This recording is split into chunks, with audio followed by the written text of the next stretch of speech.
Welcome to today's video. I am going to be showing you how I use mixed media. Timestamps will be listed down below. This is going to be a two-part series. This is part 1 and I will be using mixed media paper, and part 2 next week I will be using watercolor paper for this mixed media process. Here is my little space that I have set up. We have the Caran gouache, dry gouache pans, my 2 collapsible Faber-Castell cups.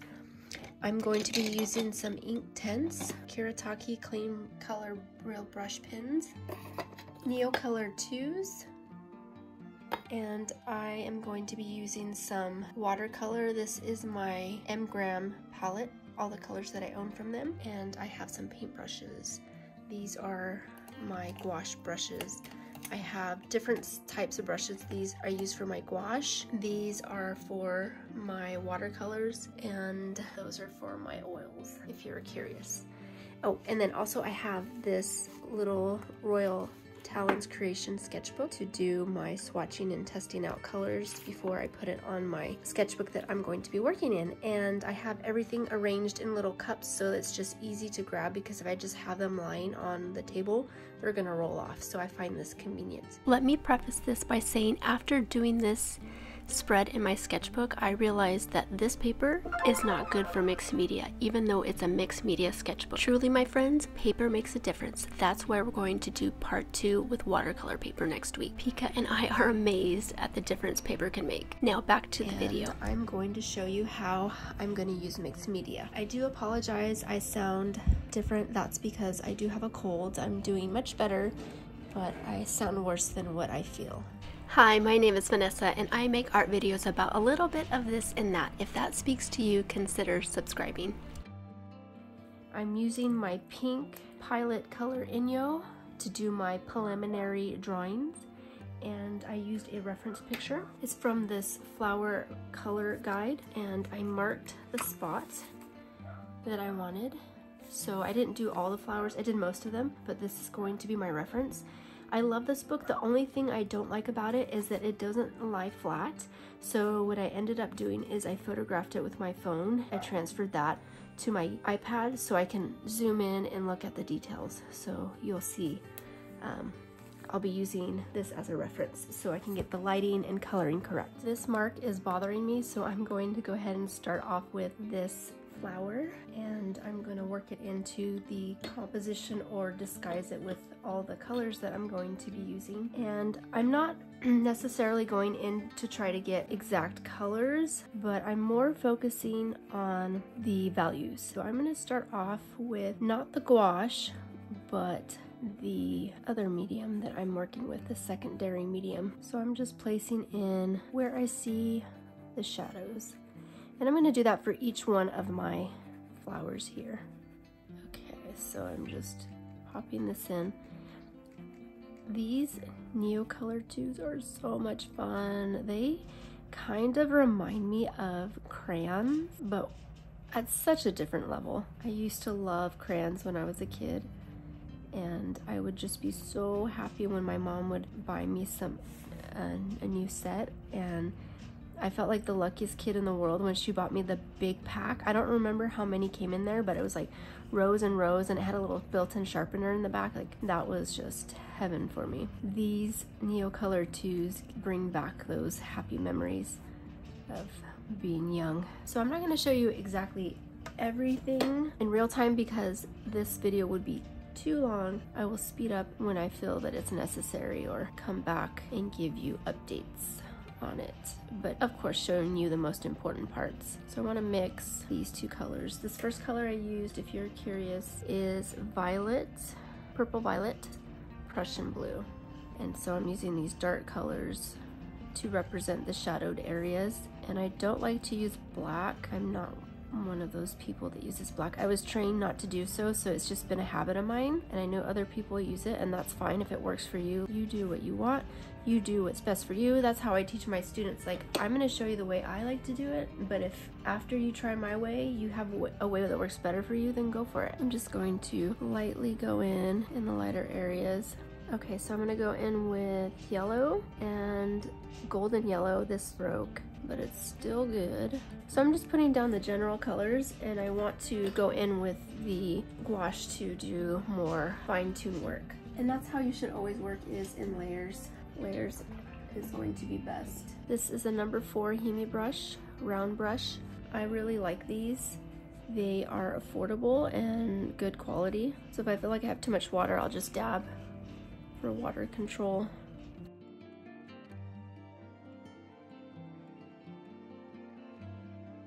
So here's the center part. I'm going to do, testing this out, fuchsia.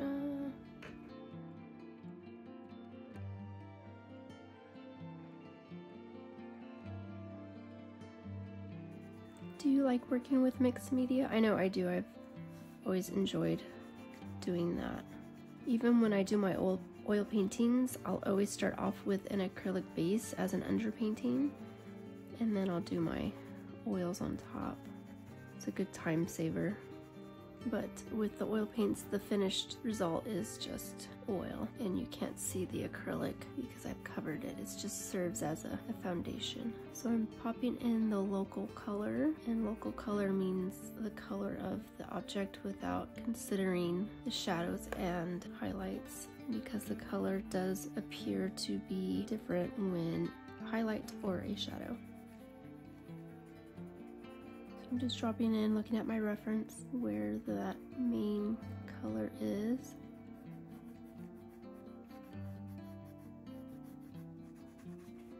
This is violet blue, nightshade.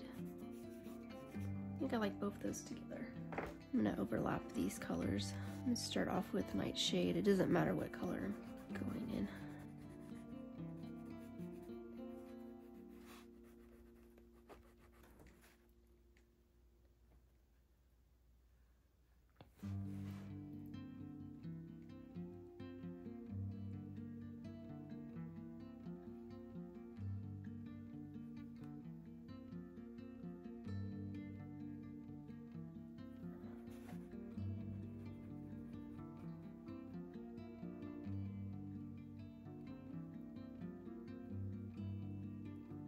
I'm going to go in with lemon and cadmium yellow for the center. It's so satisfying to see these activated. The difference between the color vibrancy and intensity from when you place it down dry and when you draw with it versus when you activate it with water is incredible.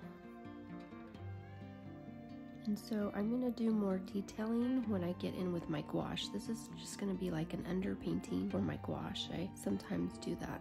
One of the main mixed media I use for gouache is watercolor, and there's that. So I'm going to go ahead and go in with watercolor, and I'm just going to start mixing and seeing what I come up with. So I had to adjust my little table easel, and I grabbed some watercolor brushes. This is the Princeton Neptune series. I have round brushes, a size 8 and a size 2, so those are the two that I'm going to be using. I don't advise putting your palette on another piece of paper, but I don't mind if I get the other side dirty.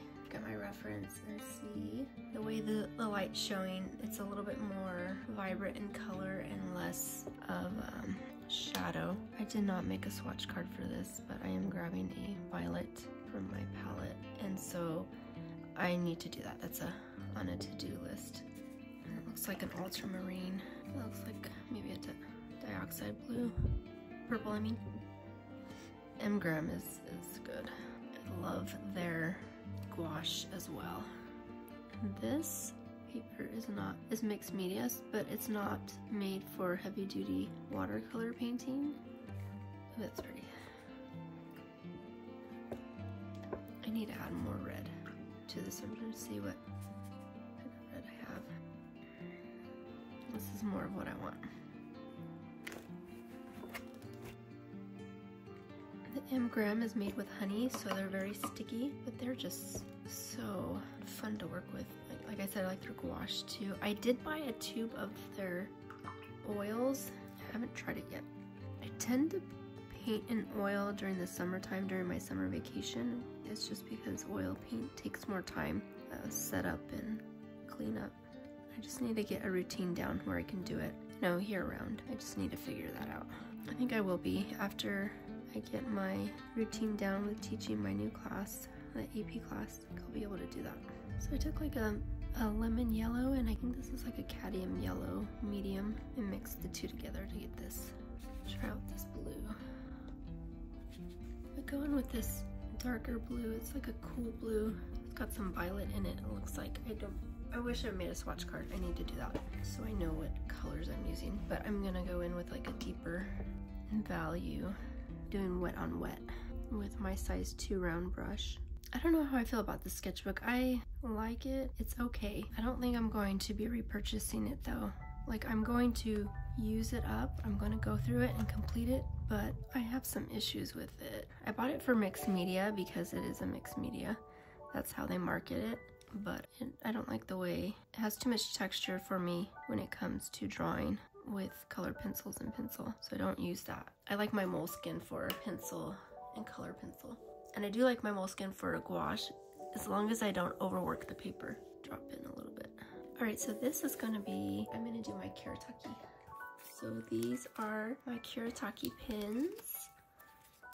And I'm gonna go ahead and start to plug them in. I find these so fun to work with. You have to work a little slower with them so that they deposit the ink, but this paper has some tooth to it, so it gives you like this dry brush effect.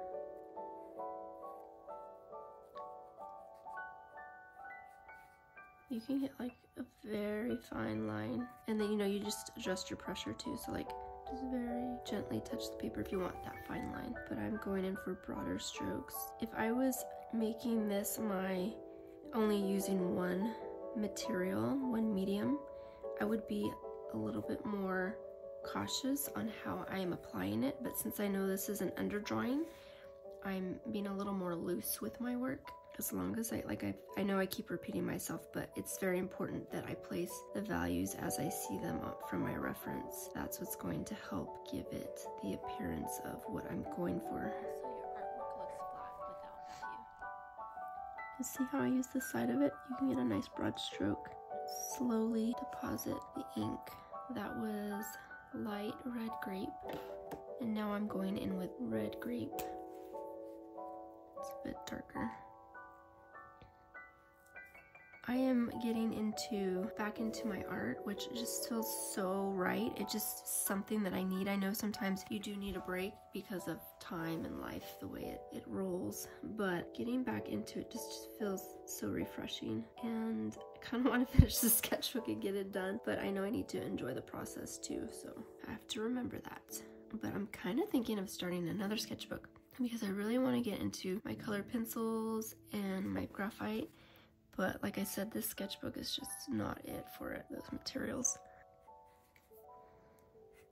I have quite a bit of sketchbooks that I am currently working in. I'm more faithful to this one. I just want to get through it. And my other one is my little sketchbook of watercolor from Etcher. I love that one. It's like my new favorite watercolor sketchbook.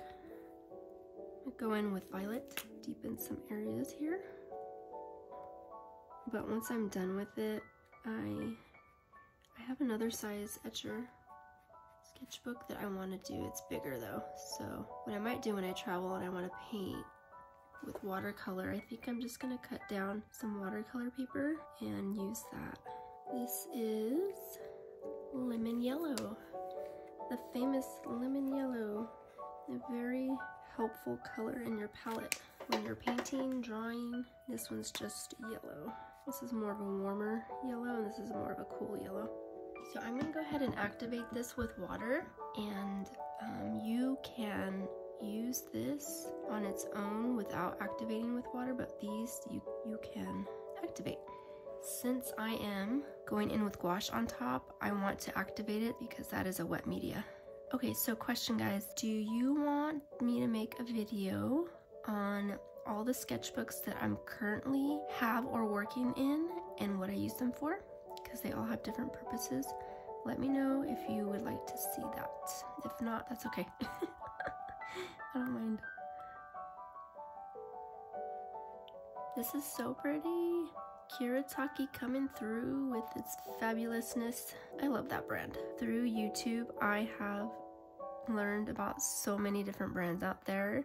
It has been a blessing, and it has been, let's say, not so good for my bank account. But no, I'm glad I have them in my life, because these things make me happy. That's where I spend my extra money, is on art supplies.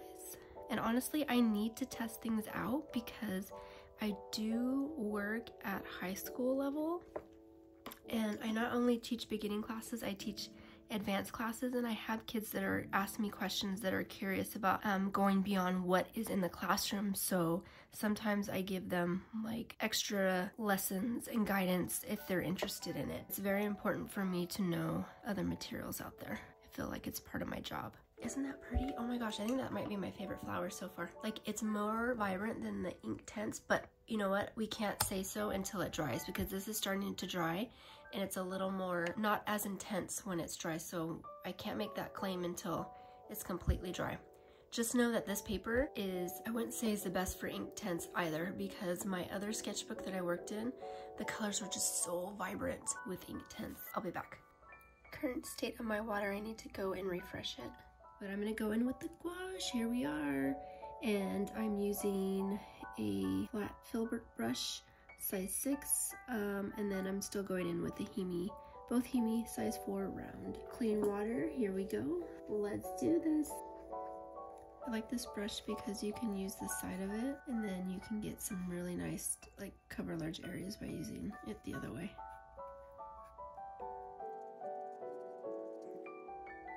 So I don't have to do all the work with gouache. I'm just going to take advantage of my base, my under painting, and go from there and just add what is necessary. And I'm not going for super realism. If I did this video, it would take too long, but I'm just getting the general impression of my reference.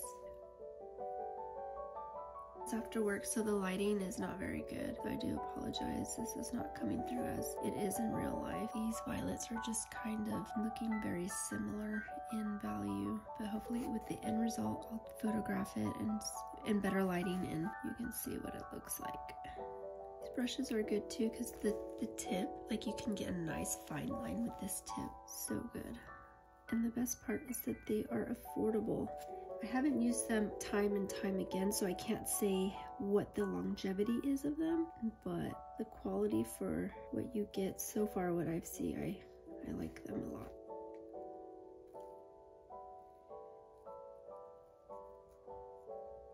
Going in with a little bit of white and some of the local color. The white in this palette is pretty creamy. Alright, so I'm going to do the same process to my ink tints. This underdrawing really helps me to work quickly. I could even leave it like this if I wanted to. Just depends on your preference, what aesthetic you're going for. Here I go with the darkest value. Now that I have my rhythm down, this is going a little faster. My pattern, so to speak, on how to approach the colors on this image.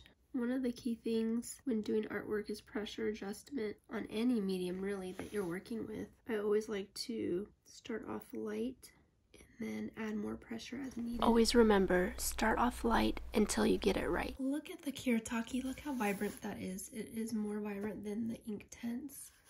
I like the bleeding in here, that's very pretty. I don't want to cover it up, but let's see what I decide to do. Maybe I'll just do minimal covering. I'm going to do the same method with putting in the base color and drop that in.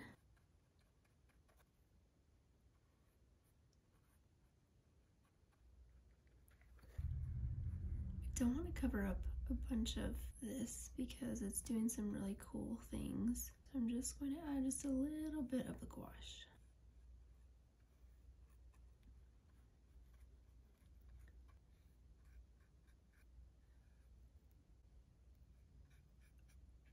I think this is my favorite mixture.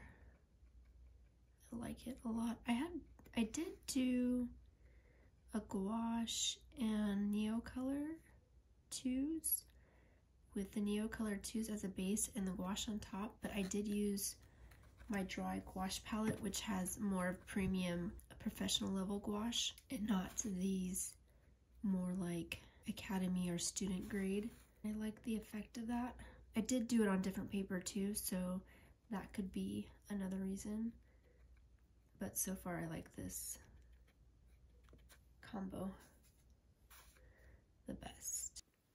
This is the spread I did with, this is watercolor base with some accents with my dry gouache palette. This one is, let's see, all done with gouache. But this one's Neo color base and my dry gouache on top. So the colors are more vibrant. That's why next week I'm going to be using my Arches cold press paper for part 2, using most of the media and see how it responds to different paper. For now, we're gonna go ahead and work on the background because I think I'm pretty much done with doing what I need to do with the flowers until I go off and finish the details on the flowers. Now I decided to go in with a Faber-Castell Artist Pitt pen. This color is middle purple pink, and this stencil, and I added a background. Now I'm gonna go in and do some more work for the background before I make any other choices to continue on the flowers.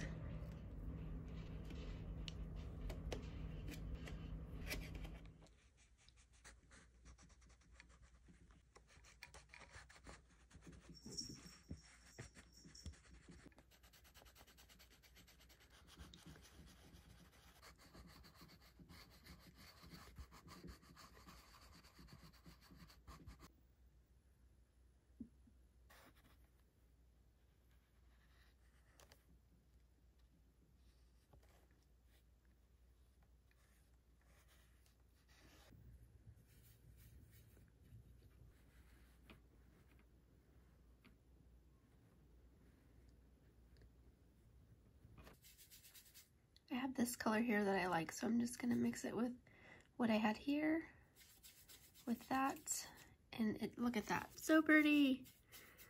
I like that. So I'm just going to do some stippling. I'm gonna flip my brush here, there, and that's what it looks like with all of the green leaves everywhere.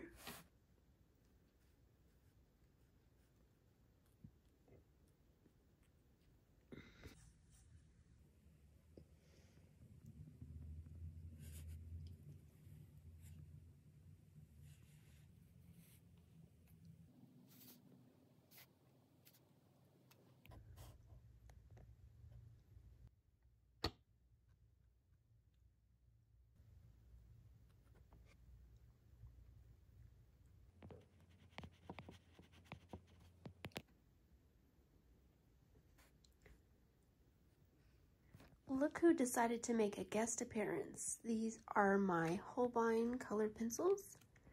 I'm gonna go in and do some highlighting work with these and draw on top and see how it looks. So now I'm finishing this off by adding some glitter pen to accent here and there. I'm just doing the edges of the flowers, and I'm going to go in and add a little bit of sparkle here and there just to unify the piece.